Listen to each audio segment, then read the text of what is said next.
Os aparelhos são feitos pelo fabricante para darem alarmes com 16 segundos e não deram em 10 minutos. Além disso, houve uma troca de anestesistas numa cirurgia de 30 minutos, não mais do que isso, o que é inédito na história da medicina brasileira. Ao trocar o anestesista, quem autorizou a troca foi o cirurgião.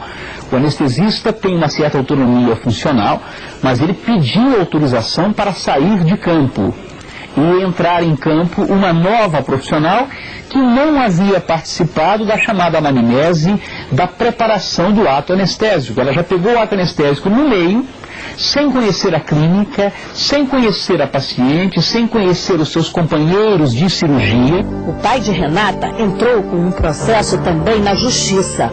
Uma luta que já dura 4 anos. Qual foi o resultado desse processo e em que circunstâncias ele se encontra? O Ministério Público propôs uma ação penal contra 3 profissionais de saúde, contra 3 médicos, um cirurgião e 2 anestesistas.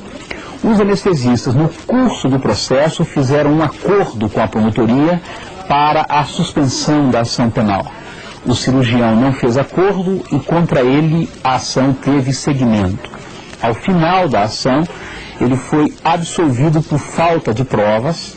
Na primeira instância, a juíza titular da sentença entendeu que as provas que o Ministério Público havia produzido não eram suficientes para convencê-la do erro, da omissão, da falha do profissional e o absolveu por falta de provas, ainda que tenha se convencido com mais de 80% de toda a alegação contida na acusação do Ministério Público. Quantas vezes o médico tem que ser julgado para perder o direito de exercer a medicina? A própria lei determina, assim, que as penas devem ser gradativas, ou seja, primeiro advertência confidencial, depois censura confidencial, depois censura pública, suspensão e, por último, a cassação. É a lei que diz isso. Aqui, quando a pessoa entra com a denúncia, o Conselho Regional abre uma sindicância e vai investigar a denúncia. Vai ouvir as partes, juntar os documentos do prontuário médico e fazer a análise daquele caso.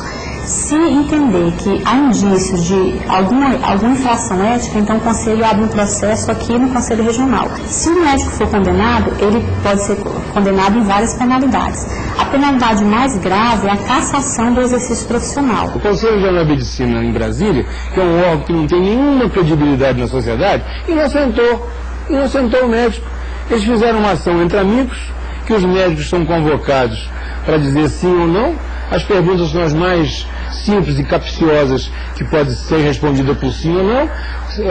Ele pergunta para uma testemunha: você acha que o médico abandonou a paciente? Ele diz não, e é a favor do médico. Você acha que o médico queria que acontecesse isso com a Renata? Ele diz não. Eu também acho. Eu acho que ele não queria que acontecesse isso com a Renata, ele deixou que acontecesse, que é uma negligência.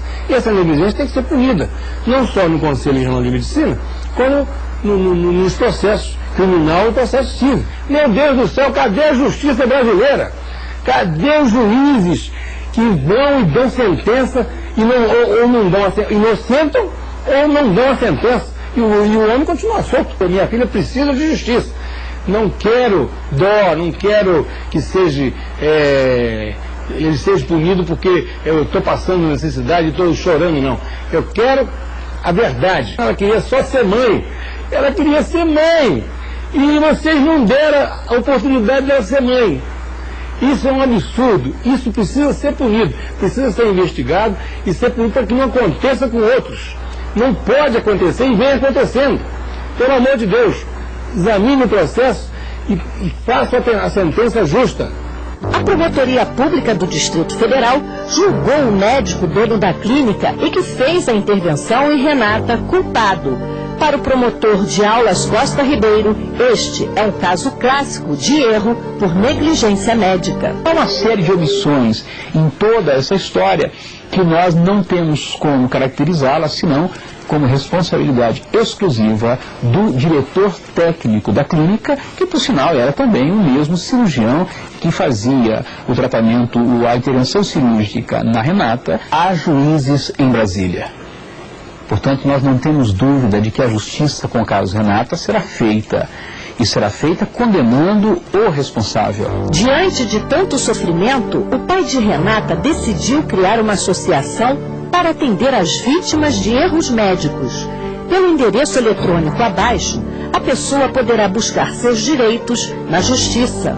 Eu vi a necessidade com outros pacientes, inclusive de muito baixa renda, de Brasília e do Brasil inteiro, eu me senti na necessidade de criar a Associação das Vítimas de Erro Médico, justamente para cuidar e privilegiar as pessoas de baixa renda de Brasília, principalmente da periferia, no sentido de ajudá-las quando existisse um erro médico, uma negligência médica, uma desatenção, indicar o que elas deveriam fazer em termos de reclamar seus direitos na justiça, seus direitos de danos materiais, e porque os seus filhos, seus netos, seus parentes são afetados e os médicos, eles não sabem o que fazer, são pessoas que não têm dinheiro para comprar uma ficha telefônica, não sabem falar no telefone, e a associação então ajuda a encaminhar essas pessoas para a justiça no sentido de reclamar seus direitos.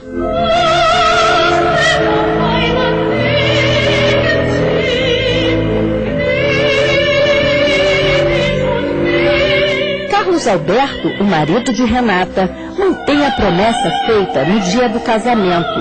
Ele está, até hoje, ao lado da mulher. Primeiro que nós estamos juntos há 23 anos. Segundo, se fosse eu que estivesse na situação dela, ela faria a mesma coisa. Sempre fomos muito ligados, unha em carne.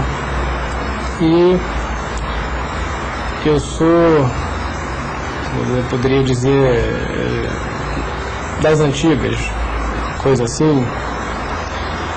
Casei com uma mulher e vou com ela até o fim. Estou com a minha mulher, ela está nessa situação, estado vegetativo, eu vou com ela, vou cuidar dela até o fim da minha vida, até onde eu tiver forças, e nós vamos ficar sempre juntos.